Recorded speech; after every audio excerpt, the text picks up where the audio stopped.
Hoje eu quero conversar com vocês um pouquinho sobre os 3 últimos capítulos do livro A Boba da Corte. Os 2 primeiros capítulos, eu gravei o vídeo, coloquei aqui no canal. Eu notei o seguinte, a autora, ao meu ver, ela divide esse livro em 3 blocos. O primeiro bloco, ela fala muito da infância dela, tipo infância barra adolescência. O segundo bloco, ela começa a falar um pouco da adolescência dela, entrando na fase adulta e alguns relacionamentos dela. No terceiro, que eu achei o mais interessante, que é o que eu estou gravando agora, ela coloca quando ela inicia a vida dela profissional em agências de publicidade, né? E alguns namoros esporádicos que ela teve.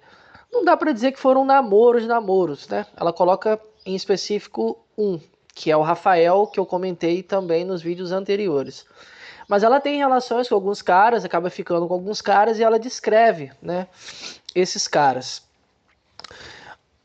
Outros autores, tipo Machado de Assis, Lima Barreto, o próprio Nelson Rodrigues, que eu citei no vídeo anterior, a escrita deles tinha essa característica de expor, ridicularizar, ironizar ou colocar, por exemplo, a hipocrisia da classe média alta carioca nos anos 30, por exemplo, o Nelson, o Lima, quando falava sobre o racismo na época que ele vivia, o próprio Machado também, em vários pontos, né, que ele critica em relação a algumas questões dentro da sociedade, né, da estrutura daquela sociedade da época que ele vivia. A Tati aqui, ela também fala mal.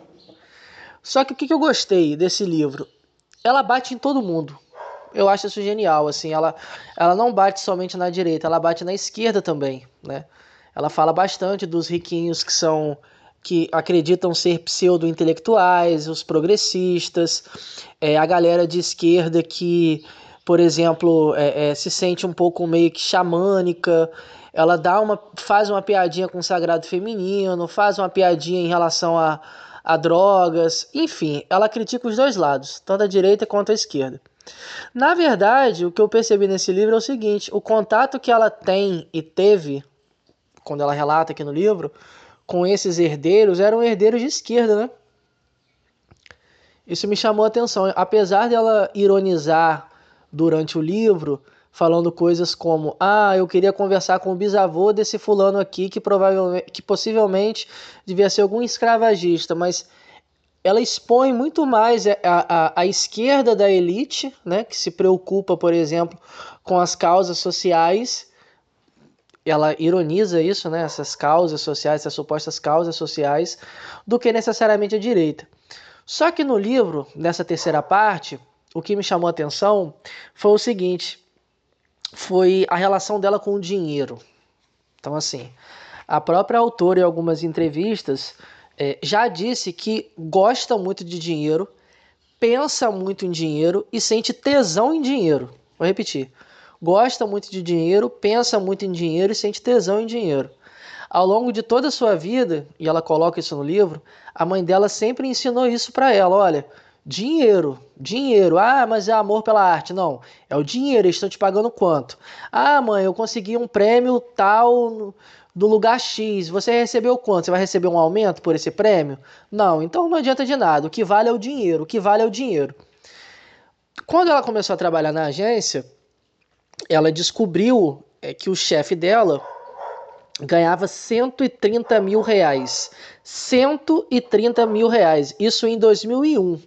Então tenta imaginar mais ou menos, colocando nos dias de hoje, quanto seria esse valor.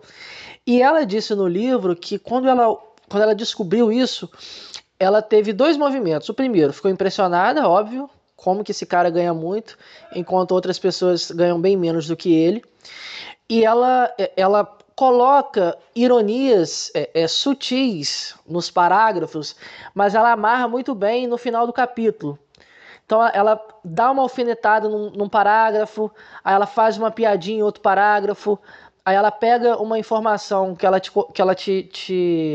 te apresentou lá no primeiro parágrafo repete e enfatiza aquilo dali. Então, por exemplo, se no primeiro parágrafo ela diz assim, olha, o meu chefe ficava isolado numa sala de acrílico, aí ela fala mal do chefe dela, por exemplo. Aí no segundo parágrafo ela comenta, mas ele não conversava com ninguém, só se relacionava com os funcionários através de e-mail e tal. Aí no terceiro parágrafo ela dá uma segunda alfinetada no chefe dela, que ela já deu no primeiro. Então ela tem esse estilo do tipo, ela expõe para você, leitor, aquela situação, né, ou aquela pessoa, ela descreve essa pessoa com algumas características bem pontuais, tipo, ele gostava de jogar tênis aos sábados e tinha uma lancha e, por exemplo, gostava de jogar golfe com um amigo dele que era desembargador.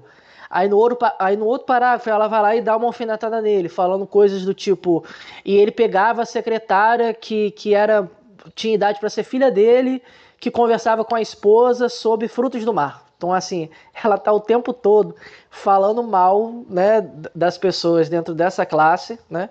Ao mesmo tempo que ela vislumbra um lugar dentro desse meio. Então, tipo assim, ela fala mal dessa galera, mas ao mesmo tempo ela deseja estar nesse lugar, né, conviver com eles. E se sente também uma boba da corte, porque o tempo todo as pessoas que fazem parte desse nicho, né, colocam ela no lugar dela, como quem diz, olha, você nunca será uma de nós. Esse tesão e esse amor e essa obsessão pelo dinheiro, aqui no livro tem uma camada em relação ao patriarcado, né? É uma autora feminista, não sei se você mora numa caverna e não conhece a Tati Bernardi, né? É uma autora feminista e ela está aqui de uma maneira não tão sutil apontando isso, olha, os homens ganham mais do que as mulheres e eu não quero, como é que eu posso dizer, ironizando, né? Como se ela dissesse assim, eu quero ganhar igual ele ganha. Tipo, não é só porque eu sou mulher que eu tenho que ganhar menos. Tipo, eu quero ser esse cara. No caso, esse homem aqui que ganha 130 mil reais, que todo mundo trabalha para ele, e ele às vezes não faz quase nada. Enfim. Então ela conhece um homem que ela acha feio no primeiro momento, no segundo e no terceiro também. E ela descobre o seguinte, olha, esse cara era garçom. Esse cara era garçom, desenhava muito bem, com 19 anos entrou numa agência de publicidade e hoje ele é vice-presidente de uma das maiores agências do país. Quando ela ouviu isso, veio aquela ideiazinha, né? Aquela fantasiazinha da meritocracia, do tipo, olha, se ele conseguiu, eu também consigo. Aqui, nessa parte do livro, ela começa a ter relações sexuais com esses chefes. Esse primeiro ela tem um caso com esse chefe, tem um caso com esse vice-presidente, e ela brinca com esses papéis, ou melhor, com esse papel que ela interpreta da secretária, que está abaixo, né, nessa hierarquia e tal. E ela brinca com isso, com esse jogo de poder aqui, né? Ela faz o cara acreditar que ela realmente está dentro desse papel, quando na verdade não. Tipo, é uma troca ali. Ele sente tesão dela ocupando esse lugar e ela sente tesão por ele ocupando esse lugar, ou faz ele acreditar que ela sente tesão por ele por ocupar esse lugar e fica tudo certo. Mas ao mesmo tempo, a própria autora aqui expõe o seguinte, porra, eu critico esses caras, eu critico essas meninas, essas colegas de trabalho que são fúteis, são superficiais, que terminam palavras que têm vogais colocando o H. Ela ridiculariza muito essa galera. Ao mesmo tempo que há um desejo dela de fazer parte desse grupo. Então, assim, porra, eu tô criticando esse pessoal, mas por que eu faço tanto isso? Por que ao longo da minha vida eu tive amizades exatamente com esse tipo de gente? Ela coloca isso no livro. Ou, por que na maioria das vezes eu acabo me interessando sexualmente, né, eroticamente aqui, por homens que ocupam esse lugar, assim, caras que nem são tão bonitos, nem são tão cultos. Ela dá não uma satirizada, mas ela realmente, como é que eu posso dizer? Ela ofende esses caras, tipo, nenhum homem nesse livro, isso eu não sei se foi de propósito ou se é o meu olhar como homem, né, lendo esse livro, nenhum personagem homem aqui é interessante, tirando o avô dela e o pai dela.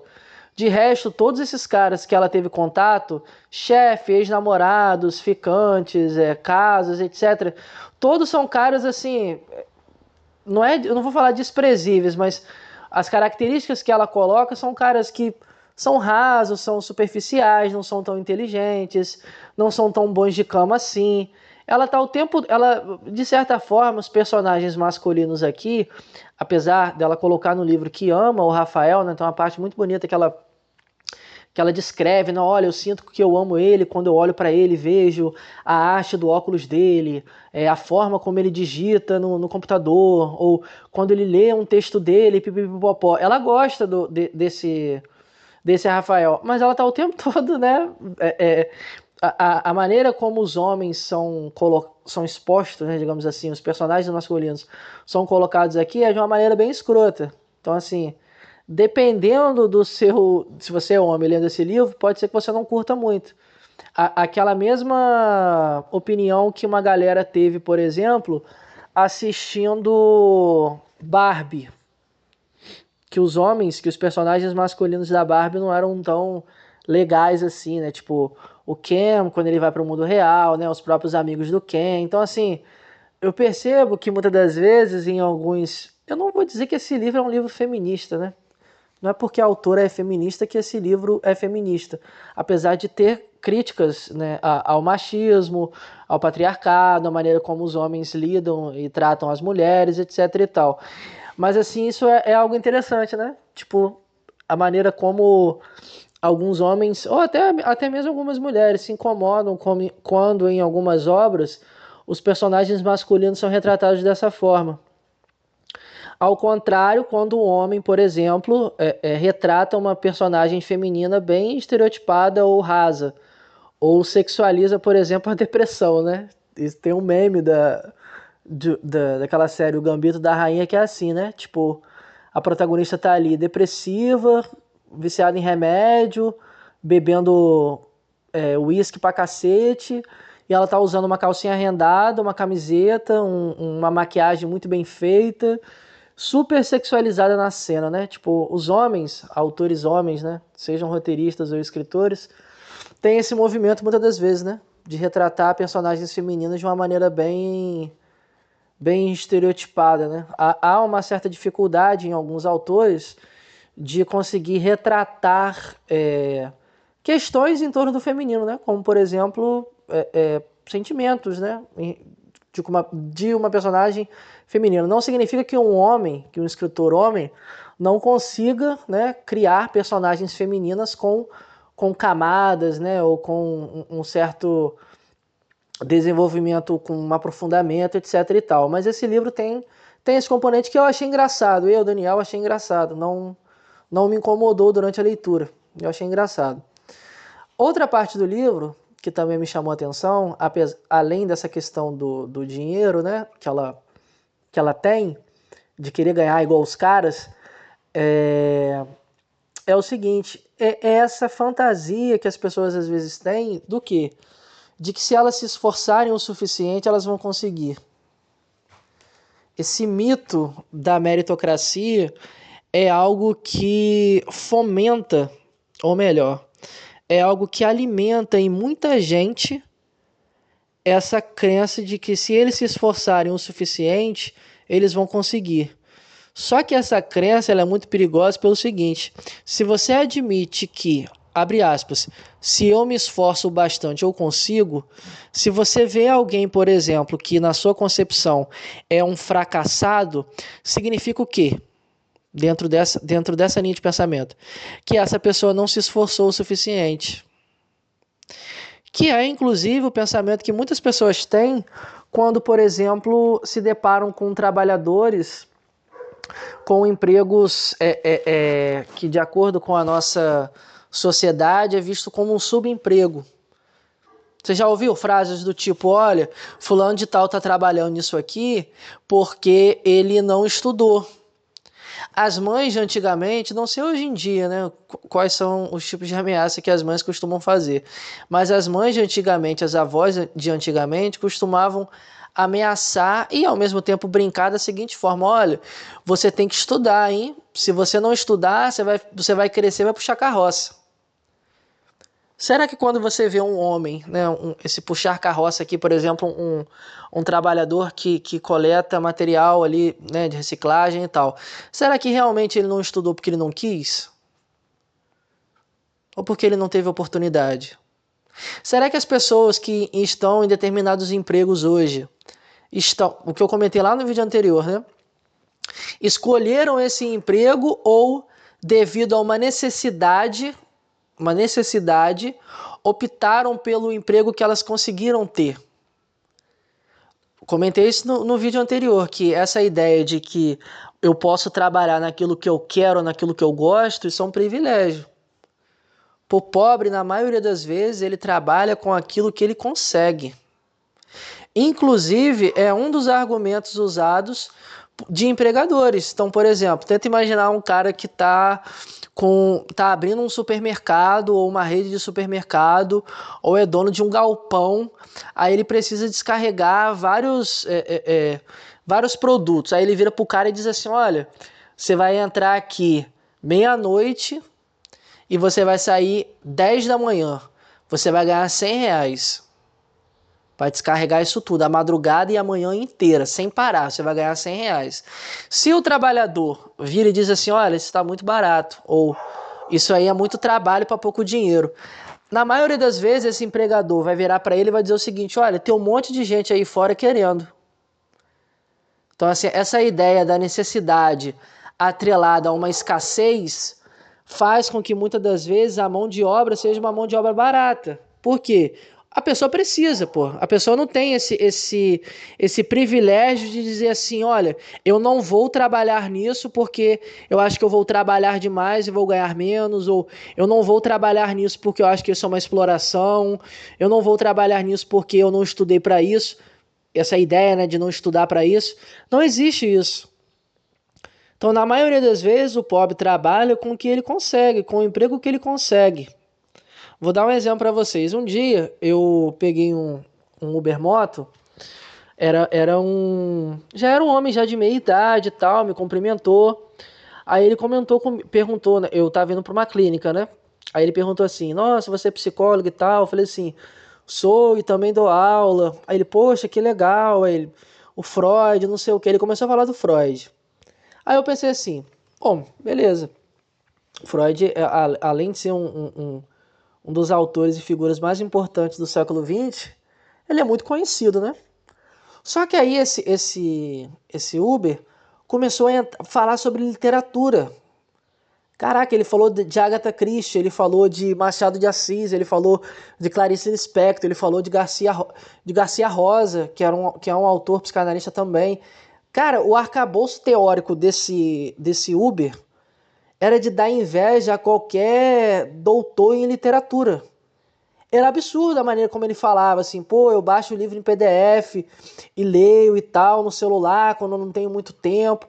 Aí ele começou a falar que, pô, ele trabalha de moto Uber e trabalha também como pedreiro. Nos dias que ele não tem obra, ele trabalha de moto Uber. Então, tipo assim, isso é um retrato, na minha concepção, real do que realmente acontece. Quantas pessoas que você conhece hoje, ou, por exemplo, não conhece, que estão em determinados empregos porque precisam? Não significa necessariamente que essa pessoa desejou ser aquilo, mas é o que ela conseguiu ser, ou que ela, né, pôde ser naquele momento. A pessoa às vezes tem filho, tem uma mãe doente, tem um pai doente, tem uma esposa grávida. Então, assim, a necessidade, os antigos falavam isso, né? A necessidade é o que faz o sapo pular. A necessidade é que faz o sapo pular. Só que essa necessidade aqui não existe quando você é herdeiro. E ela coloca isso no livro, né? Não existe essa fome de ganhar dinheiro e esse medo de não ter.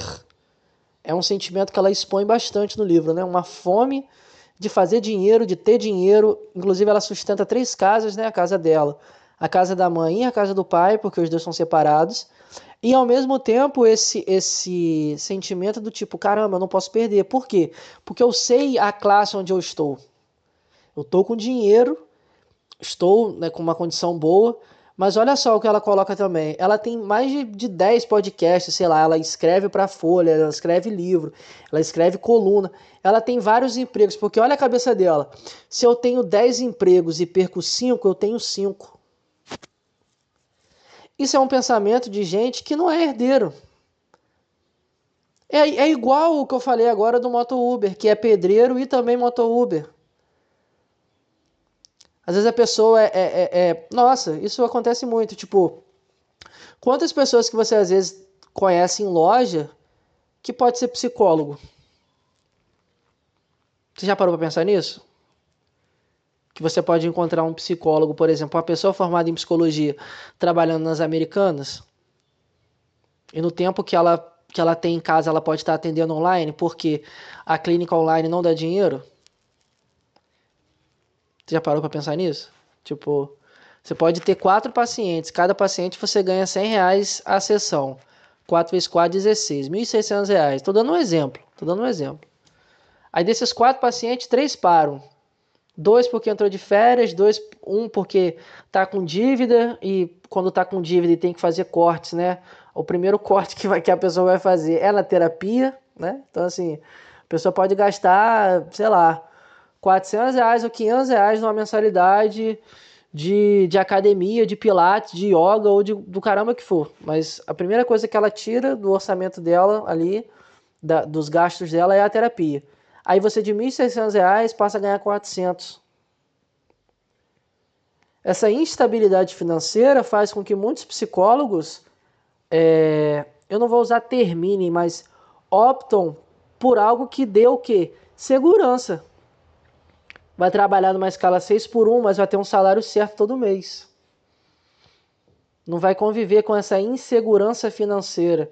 Quem trabalha com clínica, quem não é privilegiado, né, porque existem pessoas que são analistas, né, que são psicólogos, que são privilegiados.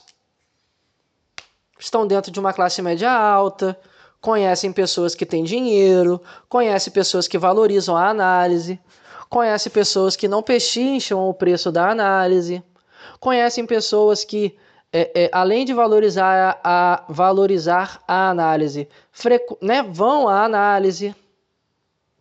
Então, assim, é um nicho completamente diferente. De um lado, você pode encontrar uma analista que cobre R$ 350 ou R$ 400 a sessão. Do outro, você pode encontrar um psicólogo que, às vezes, para não perder o paciente, passa a atender R$ 50, porque é o único preço que o paciente pode pagar, por exemplo. Então, assim, esse privilégio ele também existe dentro da psicologia e também entre alguns analistas. É o nicho que você faz parte. Até mesmo o tripé é também um privilégio. Quantos psicólogos, psicanalistas ou psicanalistas que você conhece que têm condição de fazer análise pessoal, supervisão e estudo teórico? A análise pessoal, vamos dizer que no mínimo o analista vai cobrar R$ 150 a sessão. São R$ 600 no mês, só de análise. Vamos contar que essa supervisão aí, no mínimo, é R$ 250 a hora. Estou colocando por baixo, tem supervisão muito mais cara. Vamos dizer que você faz 2 supervisões a cada 15 dias. 2 no mês. 250, só aí R$ 500. R$ 500 mais 600, R$ 1.100. Estudo teórico, você pode pagar algum curso, sei lá, Casa do Saber, ou algum psicanalista específico, ou fazer parte de algum corpo freudiano, ou algo assim, ou comprar algum seminário, ou comprar livros, que não é barato, né? Bota aí uns R$ 400, no mínimo R$ 1.500 que você investe no seu tripé. Isso por baixo. Por baixo. Você pode encontrar pessoas que gastam muito mais. Então para pensar, como que alguém gasta R$ 1.500 num tripé, se essa pessoa às vezes está ganhando com muito esforço R$ 2.000 na clínica dela? Eu não estou aqui dizendo que um analista não deve fazer tripé. Não estou falando isso. Eu não estou criticando. O que eu estou falando aqui é uma situação socioeconômica. Que tem uma ideia de quê? De privilégio. A análise hoje, fazer análise hoje, é também um privilégio. Você acha que o pobre hoje tem como dispor R$ 400 do mês, R$ 400 do seu salário, para fazer análise? Isso sim, ele encontra um analista que cobra R$ 100. Você acha que ele tem condições de praticamente um quarto do salário dele ser com análise? E como que ele come? Como que ele paga remédio? Como que ele paga conta de água, luz, internet, roupa? Como? Então, assim, é também um privilégio, né? Fazer análise para algumas pessoas é um privilégio. Ser um analista em determinados contextos é também um privilégio, porque uma coisa é se você é um empresário, um advogado, um filho de alguém que tem muito dinheiro, ou tem o papai e a mamãe para segurar ali as pontas para você e você atende também. Outra coisa é quando você depende única e exclusivamente dessa renda. Dessa renda. Uma coisa é se você vira pro seu pai e diz assim, ó pai, eu vou começar a atender, mas eu não tenho dinheiro pro aluguel. Aí seu pai fala assim, não, toma aqui uma mesadinha de R$ 5.000 todo mês para você. Fica tranquilo, né? Você paga aí o aluguel, a sua comida, internet, suas coisas, fique tranquilo. Então, assim, é uma realidade completamente diferente. Então, esses privilégios aqui, ela aponta no livro. Ela aponta no livro. Seja um privilégio em relação a trabalho, né? Essa galera não precisa trabalhar. Por quê? Porque já tem dinheiro. O pai tem dinheiro, o avô tem dinheiro, o primo tem dinheiro, é filho de não sei quem. Essa galera não tem essa fome de ganhar dinheiro não por uma questão de ambição. Nós não estamos falando aqui de ambição, nós estamos falando de necessidade. A pessoa precisa de dinheiro para sobreviver. Todos os prazeres que ela coloca aqui no livro são prazeres que também estão dentro de um certo privilégio. Cinema. Porra, cinema. Uma entrada no cinema que você vai pagar no mínimo uns 25, R$ 30. Aí você vai de Uber, gasta 25 de Uber ou 20 de Uber, 50 de Uber, mais 30 do ingresso, 80 conto. Aí você passa nas Americanas para comprar algum chocolate, algum biscoito, refrigerante, coisa assim. 30 conto. Uma ida ao cinema, R$ 100. Você sozinho, R$ 100 no mínimo, para você assistir um filme de 2 horas. Cinema, teatro, música. Onde que o pobre consegue consumir esse tipo de conteúdo, essa cultura que as pessoas tanto falam? É também uma questão de privilégio. Que tempo a pessoa vai ter, o cara que acorda 4 horas da manhã para pegar o ônibus às 6, para chegar no trabalho às 8, para sair às 5, para chegar em casa às 8 da noite, que tempo que esse cara vai ter para assistir um filme? Ele chega em casa morto. Ele vai ter que dormir para fazer tudo de novo. E muitas das vezes esses homens e mulheres também têm tempo com os filhos apenas nos finais de semana. Então, assim, são questões que as pessoas muitas das vezes não estão olhando, e no livro ela expõe de maneira muito sutil, quando marcam esse lugar onde ela está, né? Olha, você não é uma de nós, tipo, e ela percebe isso, caramba, essa galera vive uma bolha. Vive uma bolha. E ela expõe vários tipos de hipocrisia, né? O casal branco progressista de esquerda que adota uma criança do Sudão. Ela expõe também um casal branco de esquerda que tem um filho que é pardo e eles gostam de postar foto no Instagram que o avô dessa criança era negro. Então, assim, a mesma coisa que eu falei com vocês no vídeo anterior, né? Da galera branca que gosta de militar racismo, né? Que gosta de falar sobre racismo. Ela tá expondo isso aqui o tempo todo. Ela fala da galera que tem, sei lá, 40, 45 anos de idade e ainda não se descobriu, ou tá escrevendo, ou faz coisas tipo, coisas xamânicas e tal. Ela ridiculariza todo mundo, assim, dessa classe, que é uma classe privilegiada. Aqui no livro, ela o tempo todo está falando disso. Privilégios. Privilégios. E ela reconhece os seus próprios privilégios. E há uma cena no livro, bem no finalzinho, para mim é uma das mais interessantes, que ela começa a se relacionar com um cara, o nome dele é Gabriel, se não me engano, no livro, e esse cara é muito simples, e veio praticamente do mesmo lugar ali onde ela veio, né? A região ali, né? E ela falava desse cara como se ele fosse um capial, tipo, a maneira como ele falava, como ele se portava, como ele comia, como ele limpava a boca. Ela sentia vergonha desse cara. E esse cara veio do mesmo lugar que ela. Veio do mesmo lugar que ela. E ela expõe isso no livro. Caramba, olha só o que eu me transformei. Tô me relacionando com um cara e eu fico me perguntando, pô, será que eu já fui assim? Será que eu mudei muito? Aí tem uma frase que ela coloca, né, que a minha filha tá com o mesmo sotaque dessa galera que eu tô ridicularizando aqui no livro. Então, assim, ela mesma se coloca nesse lugar do tipo, caramba, olha só, olha o que eu me transformei. Não é nem o que eu estou me transformando, mas é o que eu me transformei. Mas isso tem a ver com o sistema. Isso tem a ver com o próprio sistema. Tipo, no caso, o sistema capitalista, né? E dentro dessa classe. Nossa, isso tem várias e várias e várias e várias camadas. É um livro curto. Depende de que tipo de leitor você é, né? Para mim, um livro de 110 páginas é um livro curto, né? Mas que tem várias camadas e dependendo da sua leitura, abre espaço para inúmeras discussões, né? Foi uma leitura tranquila, divertida. Ela, como eu disse anteriormente, ela faz muita piada, ela tem momentos onde ela tem tipo uma sátira, ela ironiza, ela ridiculariza, ela critica, ela debocha, ela expõe. Então, assim, foi o que eu comentei nos vídeos anteriores. Tem muita influência do Nelson Rodrigues, obviamente. A maneira como ela fala de amor e de sexo, assim, a crônica dela lembra também alguns textos do Arnaldo Jabor, sabe? Quando o Jabor pegava uma situação, tipo, sei lá, a bunda da Juliana Paz.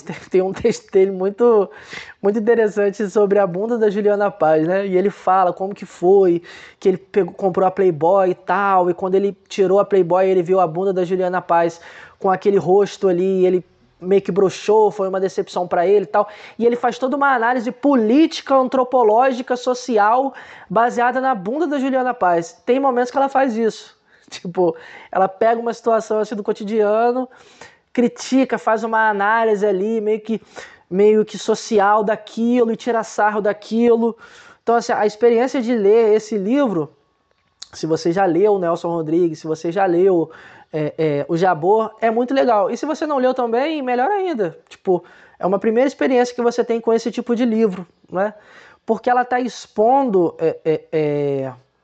a vida dela, as experiências dela, mas ao meu ver, quando eu li, não sou nenhum crítico literário, mas assim, foi uma leitura muito gostosa, assim, foi rápida, mas aquele tipo de leitura que quando você tem um parágrafo assim, você fala, opa, aqui ela colocou um assunto, aqui ela expôs determinado ponto.